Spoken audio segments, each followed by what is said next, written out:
Assalamualaikum puan dan tuan. Anda berjumpa kembali dengan saya Profesor Suteki di channel yang radikal, ramah, terdidik, dan berakal. Puan dan tuan dijamin tidak akan merugi mengikuti channel ini, maka jangan lupa untuk subscribe, like, comment, and share. Assalamualaikum warahmatullahi wabarakatuh, para pemirsa yang saya hormati. Saat ini ada tamu yang luar biasa penting.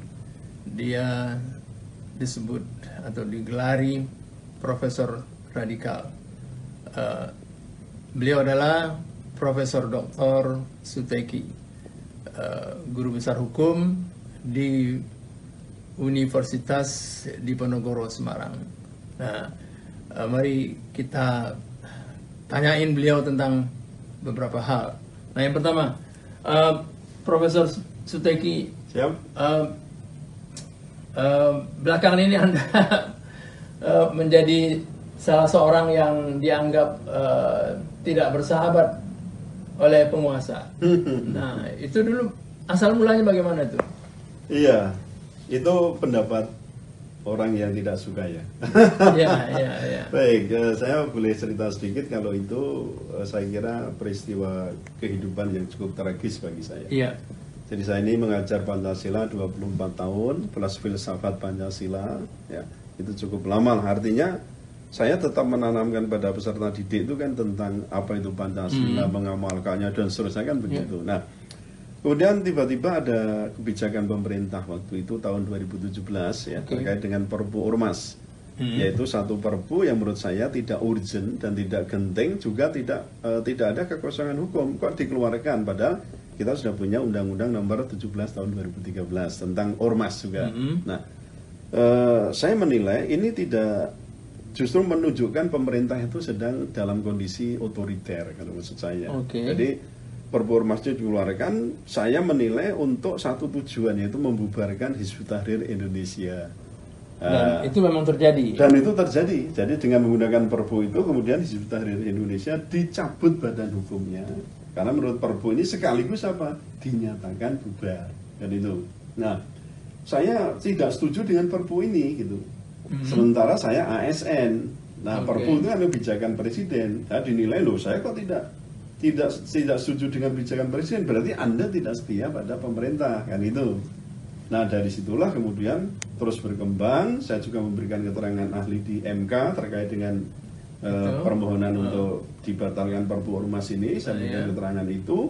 Dilanjut kemudian saya juga, karena waktu itu HTI juga terus menggugat ke PT UN Jakarta Timur. Saya juga diminta oleh HTI untuk memberikan keterangan ahli. Menggugat Perpu menggugat putusan Kementerian Dalam Negeri yang mencabut badan hukumnya itu, bukan soal Perpu lagi. Ini sudah menggugat pencabutan badan hukum. Saya memberikan keterangan juga di PT UN itu, dan saya mengatakan karena di persoalan tentang khilafah dan seterusnya, saya mengatakan di situ bahwa khilafah itu bukan ajaran sesat, tapi ini adalah bagian dari fikih siyasah, ajaran Islam yang memang boleh diperjuangkan.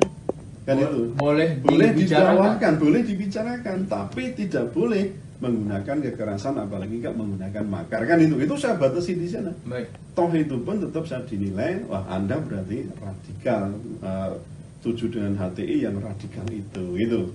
Kemudian apa akibatnya? Nah, akibatnya itu akhirnya karena dinilai saya indisipliner, macam-macam, anti Pancasila gitulah ya, oleh Menteri Ristek juga mengatakan begitu waktu itu, Pak Muhammad Nasir itu.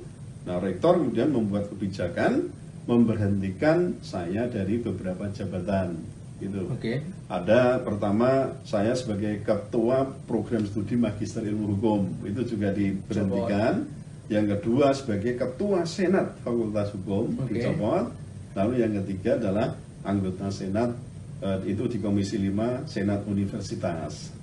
Apa reaksi Anda waktu itu ketika dicopot itu? Nah, ketika dicopot itu saya kan kemudian setelah itu kan pemberitaan sementara dulu ya tahun 2018, tapi kemudian di tahun 2019 itu lalu muncul ada SK pemberhentian tetap itu. Nah, dan setelah itulah baru saya kemudian menggugat ke PT UN tentang pencopotan beberapa jabatan saya itu ke rektor. Rektor saya gugat. di PT UN. Gitu. Nah, jadi saya gugat karena saya merasa ini hak saya untuk bicara itu. Jadi sebagai seorang ilmuwan kan itu mestinya begitu. Ya, karena ada kebebasan berpendapat, ya, kebebasan mimbar akademik, ya. Itu. Apalagi bagi seorang guru besar. Guru besar gitu. Hak yang seolah-olah memang hak yang mutlak itu. Betul. Ya biasanya lah itu lalu dikatakan itu radikal macam-macam karena tadi itu dinilai berseberangan dengan pemerintah itu. Nah, saya menggugat di PT UN tingkat 1, tingkat 2 sampai kasasi itu, ya hasilnya sama. Jadi gugatan saya dikalahkan, nama saya kalah. Jadi saya tidak bisa mengembalikan beberapa jabatan yang tadi dicopot itu. Setelah itu tidak ada lagi tindakan lebih lanjut dari pihak rektor, misalnya upaya untuk memberhentikan Anda dari universitas itu atau tidak ada. Ya sebatas itu. Cuma kemudian saya kan tidak boleh mengajar di S1 tentang Pancasila, itu nggak boleh. Karena? Ya dinilai tadi karena katanya anti Pancasila malah justru. Padahal sudah ribuan atau ratusan mahasiswa lah ya. Kemudian S3 saya juga tidak boleh mengajar. Sampai sekarang? Sampai sekarang. Lalu di Akpol saya juga tidak boleh mengajar. Nah itu jadi sebenarnya dari sisi hak-hak itu saya seolah-olah ya dipreteli gitu ya. Jadi hak untuk mengajar aja nggak diperbolehkan. Itu sudah banyak pengurangan macam itu. Oke, yang juga cukup menarik ini bagaimana hubungan Anda dengan rektor? Kan kabarnya Anda dengan rektor itu sebetulnya berteman sebelumnya. Iya, betul. Saya atau kami lah itu ya satu kubu kalau dikatakan begitu ya, karena sering membicarakan kebijakan-kebijakan di tingkat fakultas bareng-bareng kan itu kan, juga untuk kepemimpinan dan seterusnya sering lah. Bahkan saya juga sering dimintai pendapat hukum untuk misalnya Undip punya perkara apa terkait dengan tanah, pembebasan lahan dan sebagainya, sering saya diminta. Sering dimintai. Atau ada perbuatan indisipliner di mahasiswa atau apa, saya sering diminta untuk nyidang lah. Ini saya disidang gantian sendiri. Jadi hubungan tetap sepanjang persidangan dulu ya baiklah, saya ketika ketemu ya saya tetap menyapa, salaman dan seterusnya. Tapi setelah ada putusan itu, kemudian sidang selesai, terus masuk pandemi itu. Nah, jadi sampai sekarang juga saya tidak pernah ketemu lagi. Nggak pernah ketemu dan nggak pernah komunikasi tidak lewat pernah. WA. Ya, nggak pernah. Karena saya berpikir ya dalam situasi begitu mungkin apa serba tidak enak lah. Terus bagaimana teman-teman guru besar lainnya? Guru besar lainnya diam, ya tidak ada apa upaya pembelaan atau istilahnya jiwa korsa, nggak ada. Anda tahu sendiri, SDM prinsipnya selamatkan diri masing-masing. Itu lebih tepat begitu. Anda tidak menyesal dengan tindakan yang tidak pernah, karena saya merasa orang lain mungkin mengatakan apa terserah, saya merasa on the track ya, saya memberikan sebagai seorang ilmuwan, memberikan komentar, mengkritisi suatu kebijakan, saya kira itu sudah on the track. Bahkan kalau saya sarankan ya semua ilmuwan harusnya begitu, tidak usah memperhitungkan persoalan jabatan atau apa, karena begitu sudah memperhitungkan itu sudah berarti kita akan terkooptasi oleh kekuasaan dan apa tidak bisa merohanikan ilmu di perguruan tinggi. Nah, bagaimana dengan sebutan atau gelar profesor radikal itu terhadap keluarga gimana terhadap? Nah, itu yang biasanya tidak kuat kan keluarga, terutama istri, kayak itu kan biasa lah ya, ada gejolak itu saya kira hal biasa. Tapi bagi saya radikal itu adalah ramah, terdidik dan berakal. ramah, terdidik dan berakal. Radikal.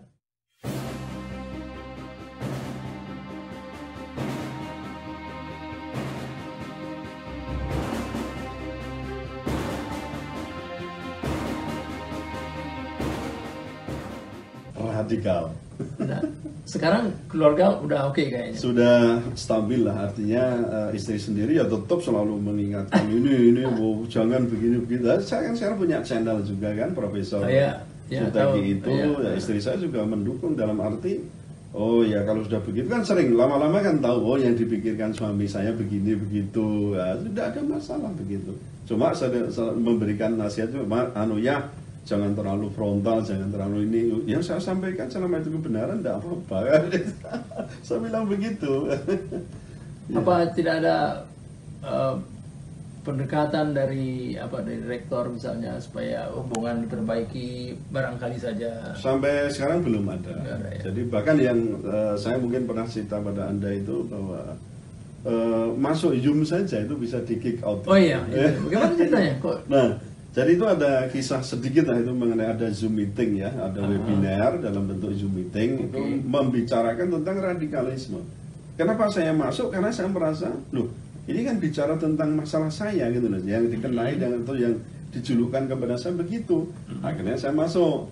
Tapi saya masuk itu dengan membawa gampangnya itu 1 juta pertanyaan gitulah ya. Nah, lalu saya susun pertanyaan, saya berikan ke Pak Boy Rafli, ada ke Pak Budi Gunawan, ada ke Pak Rektornya, ada ke tim Maru itu ada di sini, ada tim pemantau radikalisme Undip. Itu saya berikan juga pertanyaan. Bentar. Ini tim Maru, tim pemantau radikalisme Undip. Oh, jadi Undip itu seperti sebuah negara. Nah, ini ada tim pemantau. Jadi jangan macam-macam di Undip. Oh, jangan macam-macam. Kalau Anda ke Undip tanya siapa yang paling radikal, Prof Suteki nomor 1 rankingnya itu. Oh, nah, jadi itu saya ceritakan. Jadi saya masuk, lalu dengan 1 juta pertanyaan begitu, tiba-tiba saya di kick out. Dikeluarkan dari Zoom itu. Ya, dari Zoom itu. Yang sedang berlangsung itu. Betul. Live itu ya. Live. Jadi apakah itu dari admin atau dari host saya tidak tahu, tapi yang jelas saya di kick out. Nah, kemudian ada cerita menarik itu. Begitu saya di kick out, teman-teman saya di medsos kan ribut itu. Loh, gimana di Prof Suteki? Wah, langsung mereka memberikan bukan like tapi dislike. Ribuan. Akhirnya YouTube-nya itu, ya itu kan ditampil YouTube juga, di take down itu nggak bisa. Karena sudah banyak yang dislike-nya ribuan yang masuk itu, ya mungkin mereka protes, ya mestinya kan tidak semacam ini kalau apalagi ya pura-puranya saya kan guru besar masuk di situ di kick out, itu sangat tidak pantas. Karena saya mengulangi pertanyaan juga itu sopan kan, tolong ini jelaskan ini ya, nggak tahu lah mungkin yang sedang berkuasa sedang tidak berkenan. Nah itu maksud saya menerangkan soal hubungan itu mestinya tidak demikian kan. Maksud saya ya biarkan dia ikut di situ, justru nanti kan bisa mendapatkan penjelasan dari pertanyaan yang tidak jelas itu. Karena saya katakan kenapa kok tidak jelas, karena pertanyaan ini kan menyangkut radikalisme yang sementara saya katakan itu obscure dan lentur gitu. Jadi nggak jelas, barangnya itu nggak jelas, tapi disematkan, ditembakkan pada orang-orang tertentu yang berserbangan dalam tanda kutip ya dengan pemerintah gitu. Nah, di dalam keseharian di kampus, khususnya di Fakultas Hukum, Anda gimana itu? Banyak ada guru-guru yang lain, dosen-dosen yang lain? Kalau saya lihat itu juga ada beberapa yang langsung nemui saya mengatakan sebenarnya saya sependapat dengan Prof Suteki gini-gini, tapi kan tidak mau speak up. Tidak mau speak up ya, rata-rata biasalah Bang ya, orang itu kan prinsipnya SDM tadi, selamatkan diri masing-masing ya, biasanya begitu. Jadi istilahnya jiwa korsa itu enggak ada. Jadi guru besar di Undip juga cenderung diam karena ya kebanyakan juga sudah megang jabatan. Jadi ya sampai sebegitu dalam persoalannya. Betul. Nah ini kalau Anda lihat kan tingkatnya ini persoalan tidak lokal, ini sudah nasional. Dan waktu itu ada yang menarik, karena setelah saya diberhentikan tuh muncul jajak pendapat yang di medsos itu kan ada jajak pendapat tentang pemberhentian saya. Jadi setuju tidak setuju, wah itu udah hampir mencapai 25.000 yang tidak setuju saya diberhentikan. Hitung aja 25.000 itu banyak loh Bang. Yang mau taken itu ya, dengan taken untuk mendatangani jajak pendapat itu 25.000. Tapi nggak dianggap oleh? Tidak dianggap apapun itu. Nah, apakah Anda akan terus mempertahankan sikap seperti ini? Itu karakter saya ya, karakter dalam arti untuk membela kebenaran dan keadilan. Menurut yang saya pahami, saya yakini. Begitu ada ketidakadilan, ketidakbenaran, pasti saya akan speak up, saya akan mengatakan, menilai atau perlu ya mengkritisi sesuai dengan kapasitas saya sebagai pura-puranya kan orang yang tahu hukum sedikit lah ya, tentang terutama bidang saya kan law and society atau sociology of law itu kan itu. Nah itu dari sisi itu ya menurut saya sah-sah saja dan saya berhak untuk itu. Saya yakin saya sebagai justru sebagai guru besar itu kan punya kewajiban untuk memberikan penjelasan, ya kan, mencerahkan masyarakat, menyebarkan ide gagasan. Ya lewat itu kita itu untuk berpartisipasi bagaimana rakyat bisa cerdas. Nah, mestinya kan begitu. Ya. Saya kira ada puluhan atau mungkin ratusan guru besar hukum di seluruh Indonesia. Ya. Ribuan ya.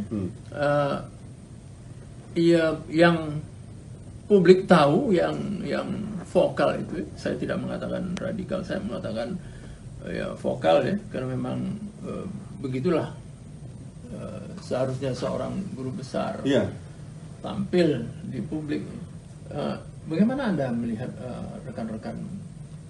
Nah, kemarin yang saya kritiskan justru yang muncul rektor ITK, Pak Budi Santosa Purwokartiko itu kan, yang muncul malah kalau menurut saya itu adalah guru besar yang rasis. Tapi karena beliau itu mungkin ya ini raban saya adalah satu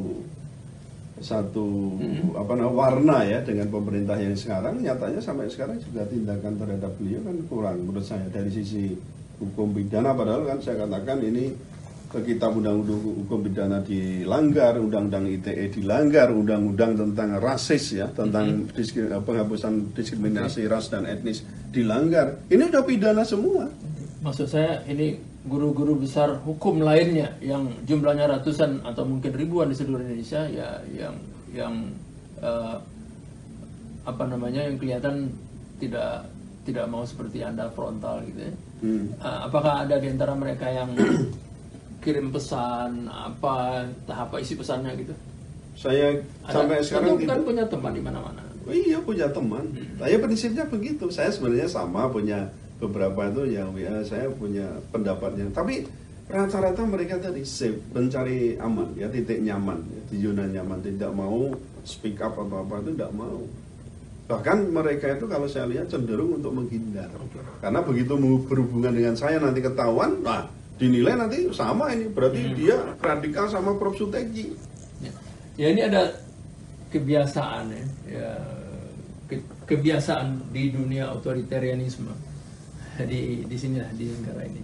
Apakah Anda pernah didatangi oleh entah siapa, didatangi rumah lah, ya macam-macam yang aneh-aneh gitu? Ada? Tidak pernah. Tidak pernah. Tidak pernah.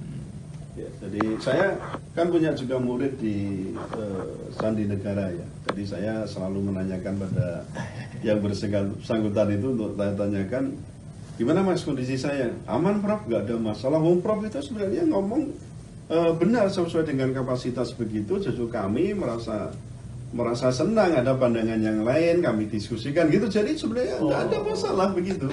Saya selalu mantau itulah. Jangan-jangan nanti tiba-tiba saya ditangkap karena apa misalnya? Apa tidak begini?